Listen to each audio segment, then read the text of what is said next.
Right నమస్తే.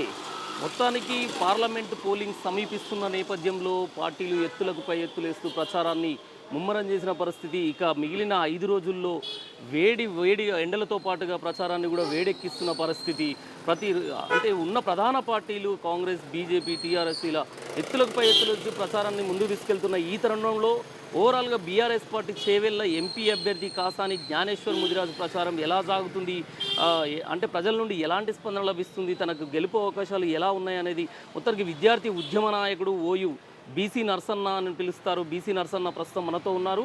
చేవెళ్లకు చెందిన వ్యక్తి. మొత్తానికి ఎక్కడ అలా కాసానికి ఎలాంటి స్పందన లభిస్తుంది, బీఆర్ఎస్ పార్టీ ఎలాంటి ప్రజలకు ఏం చెప్తుంది అనేది తన మాటల్లో తెలుసుకునే ప్రయత్నం చేద్దాం. నమస్తే నర్సన్న గారు. నమస్తే. చూడండి, బాగున్నారా అన్న? ఎలా జోష్లో పడుతున్నారు? ప్రచారం ఎలా సాగుతుంది? బాగున్నాము. బీఆర్ఎస్ కానీ బీఆర్ఎస్ పార్టీ శ్రేణులు కానీ కాసాని జ్ఞానేశ్వర్కి బ్రహ్మరథం పడుతున్నారు. ప్రతి బీసీ కులము, బీసీ సంఘాలు, పార్టీలకు అతీతంగా కాసాని గారికి బ్రహ్మాండంగా మద్దతు తెలియజేస్తున్నారు. ఫస్ట్ ఆఫ్ ఆల్ నేను మొట్టమొదటిసారిగా కేసీఆర్ గారికి కృతజ్ఞత తెలియజేస్తున్నాను. ఎందుకంటే ఈరోజు తెలంగాణలో ఉన్న అన్ని పార్టీల కంటే కూడా ఒక 6 ఎంపీ సీట్లని 6గురిని కూడా బీసీలనే పెట్టడము బీఆర్ఎస్ పార్టీకి, కేసీఆర్ గారికి నేను ఖచ్చితంగా కృతజ్ఞత తెలియజేస్తున్నాను.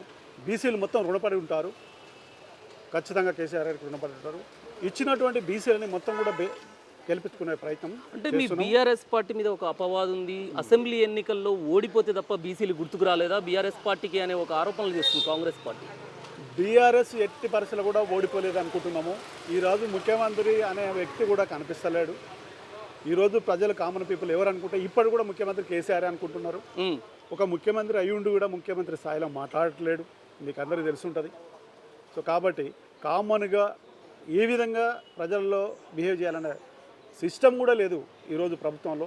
వాస్తవంగా చెప్పాలంటే హైదరాబాద్ చుట్టూ కానీ, తెలంగాణలో కానీ ఒక ఖమ్మం, నల్గొండ తప్ప టోటల్ కూడా బీఆర్ఎస్ గెలిచింది. అది కూడా అసాధ్యమైనటువంటి పథకాలనిచ్చి, అమలు చేయలేని పథకాలనిచ్చి కాంగ్రెస్ మోసపూరితంగా కాంగ్రెస్ గెలిచింది. ఒక బీసీ సమస్యలపైన ఎప్పుడు గలమెత్తే నర్సన్న, బీసీ సమస్యల మీద మీకు పూర్తి అవగాహన ఉంది. ఒక బీసీ నేత ముదిరాజు, బలమైన ముదిరాజు వర్గానికి చెందిన కాసాని జ్ఞానేశ్వర్ చేవెళ్ల నుండి బరిలో ఉన్నారు. మీరు చేవెళ్లకు కూడా కొంత ఐడియా ఉన్న వాళ్ళు, మొత్తం ఆ ప్రాంతానికి చెందిన వాళ్ళు. మొత్తానికి ఇది లాభం చేకూరుస్తుంది అనుకుంటున్నారా? ఈ బీసీ కార్డు పనిచేస్తుంది అనుకుంటున్నారా? 200% బీసీ గెలుస్తుంది. అక్కడ కాసాని జ్ఞానేశ్వర్ గెలుస్తున్నాడు. ఎందుకంటే చెవెళ్ళే కాన్స్టిట్యున్సీ బీసీలది. వాస్తవం చెప్పాలంటే గతంలో కూడా బీసీలదే. సో కాబట్టి వీళ్ళు వలస పక్షుల్లా వచ్చి ఈరోజు చెవెళ్ళ అంటారు. చెవెళ్ళ ఎంత పాపులేషన్ ఉంది? పాపులేషన్లో బీసీలు, దళితులు ఎంతమంది ఉన్నారు? చెవెళ్లకు కాసాని జ్ఞానేశ్వర్ గతంలో కూడా జడ్పీ చైర్మన్ చేసి ఎంతోమంది బీసీలకు, బడుగు బలహీన వర్గాలకు ఆయన చాలామందిని ఆదుకోవడం జరిగింది, సాయం చేయడం జరిగింది. 93 కులాల బీసీల ప్రతినిధిగా గతంలో కూడా తెలంగాణ రాష్ట్రంలో, ఉమ్మడి ఆంధ్రప్రదేశ్లో పెద్ద ఎత్తున ఆయన వాళ్ళందరినీ సమీకరించి పెద్ద ఎత్తున బీసీలను అవగాహనపరిచి బీసీలకు సేవలు చేయటము కాసాని జ్ఞానేశ్వర్ గత 40 సంవత్సరాల నుంచి కూడా బీసీలకు సేవలు చేస్తున్నారు. కాబట్టి ప్రతి ఒక్క ఇక్కడ రాష్ట్రంలో కూడా, తెలంగాణ రాష్ట్రంలో కూడా మొట్టమొదటిగా గెలిచే సీట్ ఏదైనా ఉంటే కాసాని జ్ఞానేశ్వర్ అని ప్రజలు చెప్పుకోవడం జరుగుతుంది. ఇప్పుడు చెవెళ్ళ కాన్స్టిట్యున్సీలో పార్టీలకు అతీతంగా ఆయన బీజేపీ సర్పంచ్ కావచ్చు, కాంగ్రెస్ సర్పంచ్ కావచ్చు, ఇంకే పార్టీ అయినా ఉండొచ్చు.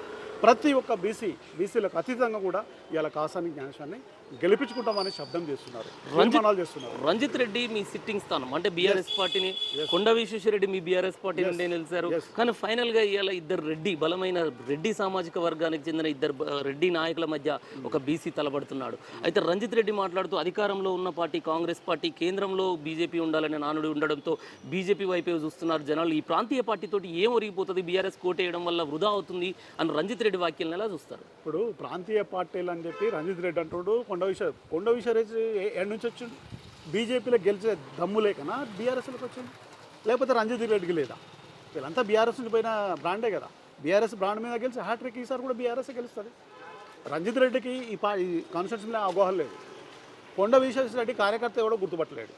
అలాంటి వ్యక్తులు చెవులు ఎట్లా గెలుస్తారు అనుకుంటారు మీరు? గెలుస్తారా? గెలిచిరు కదా గతంలో. అంటే బీఆర్ఎస్ తెలంగాణ ప్రాంతీయ పార్టీలలో గెలిచాడు తప్ప ఇవాళ బీజేపీ తెలంగాణ రాష్ట్రంలో చేసింది ఏముంది? ఏమన్నా ఎవరికైనా ఏం చేసింది? కిషన్ రెడ్డి ఏదన్నా లిఫ్ట్, రైల్వే లిఫ్ట్, మెట్రోలో లిఫ్ట్లు ఓపెన్ చేసే మినిస్టర్ ఆయన. గతంలో ఒక లిఫ్ట్ 3 సార్లు ఓపెన్ చేశాడు. ఎవరికైనా సికింద్రాబాద్ కాన్స్టిట్యున్సీలో ఏ వ్యక్తికైనా నేను హెల్ప్ చేసినా ఎవరన్నా అడుగు చెప్తారు. సికింద్రాబాద్లో మొట్టమొదటి తెలంగాణలో ఓడిపోయే మొదటి వ్యక్తి కిషన్ రెడ్డి. అంటే మొత్తానికి ఈ ఈ ఈ ఏదైతే మీ అధినేత బీఆర్ఎస్ అధినేత కేసీఆర్ బస్సు యాత్ర ఉందో దీనివల్ల బీఆర్ఎస్లో మళ్ళీ పునరుత్తేజాలు కొంత అసెంబ్లీ ఎన్నికల్లో కొంత నైరాశ్యంలో ఉన్నట్టున్నారు ఓటమితో మొత్తానికి ఇది కలిసి వచ్చే అంశం అనుకోవచ్చా? బీఆర్ఎస్లో ప్రజలు, తెలంగాణ ప్రజలు కేసీఆర్ తప్ప ఇంకో బ్రాండ్ లేదు, మోసపోయారు తప్ప బీఆర్ఎస్ ప్రజలు బీఆర్ఎస్ను వదిలిపెట్టి ఎప్పుడు కూడా లేరు, కేసీఆర్ నమ్మకుండా కూడా ఎప్పుడు లేరు, మోసపోయారు. 2500 పథకం ఏది? KCR Congress party before assembly ఎలక్షన్లో రైతు బంధు నేను కేవలం 5 ఎకరాలు ఉన్న వాళ్ళకి ఇస్తాను స్టేట్మెంట్ ఇవ్వచ్చు కదా, దమ్ముంటే ఇప్పుడు ఏమని 2 లక్షల పథకం పెట్టిండు మాఫీ చేస్తాడు. 5 ఎకరాలు ఉన్నవానికి 2 లక్షలు వస్తాయా? క్రాప్ లోన్ 2 లక్షలు ఇస్తారు ఎవరన్నా? ఇప్పేమన్నా సీఎంని రేవంత్ రెడ్డి ఎవరికి ఇస్తాడు 2 లక్షలు రుణమాఫీ? ఎంతమంది ఉండరు 2 లక్షలు తీసుకున్న రైతులు? ఇదంతా బూటకము, మోసము, అబద్ధము. నిన్న రాహుల్ గాంధీ మాట్లాడుతున్నాడు 2500 పథకం అమలవుతుందని చెప్పండి. సిగ్గు శరం ఉన్నోడు, ఇంకిత జ్ఞానం ఉన్నోడు ఎవడైనా ఈ మాట అయినా తెలంగాణ ప్రజలు ఎవడైనా ఓటేస్తాడా కాంగ్రెస్కి? గెలవని చూద్దామే. 14 అంటే అసలు 17 సీట్లకు గెలుస్తా అని చెప్తామే, 16 గెలుస్తాడని ఎందుకు అంటుండు, 14 గెలుస్తా అనుకోడు. దమ్మునోడు అంటే మా హరీష్ రావు రిజైన్ చేసిండు. రిజైన్ చేయమని చూద్దామే, రిజైన్ చేయమని చూద్దాం. రేపు ఒకవేళ ఆగస్టు 15కు నిజంగా మాఫీ అయితే మీ హరీష్ రావు రాజీనామా సిద్ధమేనా? 100% ఇచ్చేసిన లెటర్ ఇచ్చిన దమ్ముంటే ఆయన నియమం. ఇప్పుడు ఒక పోటీల మాట గతంలో కూడా అన్నాడు రేవంత్ రెడ్డి, గతంలో కూడా నన్ను రాజకీయాలకే రానని చెప్పిండు. మళ్ళీ వచ్చి ఎంపీగా పోటీ చేయలేదు, చేసినా కొనంగల్లా నేను ఓడిపోతే జీవితంలో నేను పోటీ చేయనాడు, మళ్ళీ వచ్చి ఎంపీగా చేసిండు కదా. సో కాబట్టి రేవంత్ రెడ్డి ఒక పరిపాలన అనుభవం లేదు, ఓ పరిపాలన దక్షత లేదు. ఎలా 4-5 నెలలు అవుతుంది ఇంకా కేసీఆర్ని తిట్టు తప్ప ఈ పరిపాలనలో ఏమవుతుందని చూసుకుంటుండా ప్రజలు ఎక్కడ ప్రజలు ముఖ్యమంత్రి ఎవరైనా కామన్ పీపుల్ నాడు రేవంత్ రెడ్డి పేరు చెప్తారా? అసలు ఈ రాష్ట్రంలో ప్రభుత్వం నడుస్తుందంటే బీఆర్ఎస్ఏ ఉంది, ఇంకా బీఆర్ఎస్ఏ ఉంది అనుకుంటారు తప్ప కేసీఆర్ అనుకుంటారు తప్ప. నరసింహ గారు ఒక ఓయూ విద్యార్థి ఉద్యమ నేతగా ఉన్నారు, ఓయూ విద్యార్థులు బలంగమైన నేతగా ఉన్నారు మీరు. అలాంటి మీరు మీ బీఆర్ఎస్ పార్టీకి చెందిన మన్నె క్రిషాంక్ కావచ్చు రాంగ్ మెసేజ్లు ఇస్తూ సోషల్ మీడియాలో మిస్గైడ్ చేస్తున్నాడు. ఓయూలో అలాంటిది ఏం లేదు, విద్యుత్ కొరత కానీ వాటర్ కొరత లేకున్నా బీఆర్ఎస్ మా మీద బురద జల్లుతుందని కాంగ్రెస్. ఓయూ లా విద్యార్థి పిహెచ్డి క్యాండిడేట్ నిజాల లెటర్ను డైరెక్ట్ మీడియాలో చెప్పింది. మరి దాని మీద స్పందించలేదు ఎందుకు? బ్లఫ్ అంటారు కదా. మన్య కిషాంక్ ఏం పెట్టిండు, మొత్తము ఫ్రాడ్ మిస్గైడ్ చేస్తున్నాడు అని చెప్తున్నాడు కదా. మరి అది దాని మీద స్పందించవచ్చు కదా. డైరెక్ట్ లెటరే ఓయూ జనరల్ విద్యార్థి పెట్టిండు, దాని మీద మీరు స్పందించవచ్చు కదా. ఎన్నడూ కూడా ఓయూ విద్యార్థులు కానీ బీఆర్ఎస్ కానీ ఎన్నడూ కూడా ఓయూని మోసం చేయలేదు. కేసీఆర్ తెలంగాణ వచ్చిన కేసీఆర్ 100 ఉత్సవాలు జరిపించింది కదా, పెద్ద ఎత్తున జరిపించింది కదా. కేసీఆర్ ఎందుకు రాలే యూనివర్సిటీకి? అంటే వీళ్ళకి అవగాహన లేదా, ఏదో ఒకటి చెప్పాలి. ఆ రోజు కూడా నిరుద్యోగ దేశాన్ని పెట్టుకున్నారు, దాని మీద కూడా పెద్ద ఎత్తున కొట్లాడారు. ఏం సాధించారు? ఏమైనా సాధించారా? పోనీ ఇప్పుడు ఏమైనా వేసిరా? కేసీఆర్ వేసిన నోటిఫికేషన్ తప్ప ఇవాళ 5 నెలలు అవుతుంది పెద్ద ఎత్తున నోటిఫికేషన్లు వచ్చారు, గడీలు బద్దలైపోయినాయి అని చెప్పారు. ఆ గడీలు ఎవడేసిండు? వీళ్ళు ఉద్యోగాలు ఏమైనా వేసిరా? ఒక్క నోటిఫికేషన్ కొత్త చేస్తే దమ్ముంటే చెప్పమని పోయి విద్యార్థులే ఉండరు ఎన్ఎస్యూఎల్. మరో ప్రశ్న నడుస్తున్న గారు, ఈ రిజర్వేషన్ల విషయంలో బీఆర్ఎస్ స్టాండ్ ఏంది, స్పందిస్తలేదు అని చెప్పేసి స్వయంగా రాష్ట్ర ముఖ్యమంత్రి రేవంత్ రెడ్డి అంటున్న వాక్యాలు, బీఆర్ఎస్ ఇంతవరకు రిజర్వేషన్ల రద్దు పైన నోరు విప్పడం లేదని. నిన్ననే కేసీఆర్ గారు స్పందించారు. బీజేపీ ఎట్టి పరిస్థితుల్లో రాజ్యాంగాన్ని టచ్ చేసినా కానీ ఎట్టి పరిస్థితుల్లో కూడా నేషనల్ వైడ్గా నేను ఉద్యమం తీసుకుంటా అని చెప్పాను కేసీఆర్. రాజ్యాంగాన్ని కానీ రిజర్వేషన్లు కానీ ఎవ్వరు కూడా టచ్ లేరు, కాకపోతే ఇంకా పెంచుదామని చెప్పి అంటున్నాను కేసీఆర్. రిజర్వేషన్లు ఇంకా పెంచుదామే. ఎలా ఎస్టీ నుండి 10% అని చెప్పారు, ఎవరు చెప్పారు? ముస్లింలకు 10% ఇస్తామని ఎవరు చెప్పారు? కేసీఆర్ చెప్పలేదా? ఎస్టీలకు 10% ఇస్తుంది ఎవరు చెప్పారు? కేసీఆర్ చెప్పలేదా? రిజర్వేషన్లు కేసీఆర్ ఎట్టి పరిస్థితుల్లో కూడా అంబేద్కర్ ఆలోచన విధానాన్ని ఈ భారతదేశంలో ఉన్నటువంటి రిజర్వేషన్లు కానీ బీజేపీ కానీ కాంగ్రెస్ కానీ ఎప్పుడైనా టచ్ చేసినా కానీ ఊరుకునే పరిస్థితి లేదు. అసలు కాంగ్రెస్కే రిజర్వేషన్ల మీద స్పష్టత లేదు, బీజేపీకి లేదు, కాంగ్రెస్కి లేదు. ఎప్పుడైనా అంబేద్కర్ ఆలోచన విధాన్ని మాట్లాడిందా? మా తాతల నాడు ఉద్యమం చేసినాము, తెలంగాణ మేము మొత్తం భారతదేశ స్వాతంత్రం తీసుకొచ్చిన తప్ప కాంగ్రెస్లకు ఒక ఎజెండా అనేది ఉందా? ఈ భారతదేశంలో దీన్ని డెవలప్ చేస్తామనేది స్పష్టమైన ఎజెండా వాళ్ళకి లేదు. ఎంతసేపు ఇందిరాగాంధీ తప్ప ఇంకోటి లేడా? పివి నరసింహరావు ఉన్నాడు కదా. భారతదేశం కాంగ్రెస్ లేని టైంలో పివి నరసింహరావు 6 సంవత్సరాలు చేసింది. ఎందుకు పివి నరసింహ బొమ్మ పనికిరాదా కాంగ్రెస్ పార్టీలకు? తెలంగాణలో కదా భారతదేశానికి అయిన దక్షిణ భారతదేశం నుంచి మొదటి పిఎం అయింది కదా, ఎందుకు పెట్టుకోరు కాంగ్రెస్లో? సోయి ఉందా? ఎంతసేపు ఇందిరాగాంధీ నెహ్రూ తప్ప మీకు టాలెంట్ లేదా? మీకు టాలెంట్ లేదు, మీకు పథకాలు లేవు, మీకు ఒక సిస్టమ్ లేదు. ఎంతసేపు రాహుల్ గాంధీ, ఇందిరాగాంధీ, సోనియా గాంధీ వీళ్ళు తప్ప మీకు తెలంగాణ లేదు, ఏది లేదు. మీ బీఆర్ఎస్ నాయకులు, మీ ప్రధాన నాయకులు మాట్లాడుతూ దేశంలో సంకీర్ణం కూడా వచ్చే అవకాశం ఉంది, ఖచ్చితంగా బీఆర్ఎస్ వాళ్ళు కూడా అక్కడ ఎంపీగా మంత్రులుగా కొనసాగే అవకాశం ఉందని అంటున్నారు. సాధ్యమేనా కేంద్ర పార్టీలు జాతీయ పార్టీల సపోర్ట్ లేకుండా? శేఖర్ గారు మీరు ఒకటి గమనించండి, ప్రజాస్వామ్యంలో ఏదైనా రావచ్చు.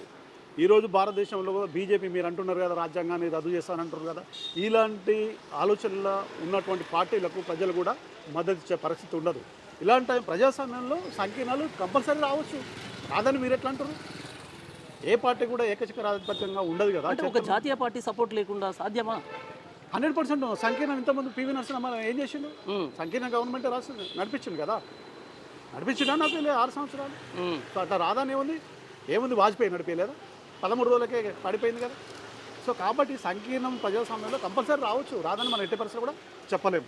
రైట్. ఒక బీసీ బిడ్డగా ఫైనల్గా చేవెళ్ళ ప్రజానీకానికి ఎలాంటి అప్పీల్ చేస్తారు మీరు? నేను చేవేళ్ళ ప్రజలకు ఒక్కటే అప్పీల్ చేస్తున్నాను. చేవేళ్ళ అనేది బీసీల అడ్డ, బీసీల గడ్డ. అత్యధిక ప్రజానీకం కూడా ఇక బీసీలే ఉన్నారు, ఎస్సీలు ఎస్టీలు బీసీలే ఉన్నారు. ఖచ్చితంగా ఈ ప్రాంత ప్రజలు మొత్తం, చేవేళ్ళ కాన్స్టిట్యున్సీ ప్రజలు మొత్తం కాసాని జ్ఞానేశ్వరాన్ని మూకుమ్మడిగా తీర్మానాలు చేసి గెలిపిస్తామంటున్నారు. ఖచ్చితంగా కాసాని గారిని గెలిపిస్తారు, అందులో డౌటే లేదు, క్వశ్చనే లేదు. మొత్తానికైతే ధీమాతో ఉన్నారనుకోవచ్చు. 100%, 200%. ఎన్ని సీట్లు గెలుస్తుంది అనుకుంటున్నారు బీఆర్ఎస్ పార్టీ రాష్ట్రం? మీరు ఒక ఉద్యమ నాయకునిగా ఉన్నారు, 10-12 సీట్లు అయితే గెలుస్తారు, గ్యారంటీ పక్కా గెలుస్తారు. రైట్. ఇదండి ఉస్మానియా విద్యార్థి ఉద్యమ నేతగా ఉన్న బీసీ నర్సన్న. ఖచ్చితంగా బీఆర్ఎస్ పార్టీ వైపే ఉన్నారు జనాలు. అసెంబ్లీ ఎన్నికల్లో ఏదైతే జనాలు జరిగిన దానికి పొరపాటుగా భావించి ఈసారి మళ్ళీ ఎంపీ ఎన్నికల్లో ఖచ్చితంగా బీఆర్ఎస్ని ఆశీర్వదిస్తారు. ఖచ్చితంగా 10 సీట్లు తగ్గకుండా బీఆర్ఎస్ పార్టీ ఖచ్చితంగా గెలుస్తుంది. చేవెళ్ళగడ్డ మాత్రం బీసీలకు అడ్డాగానే ఉంటుంది.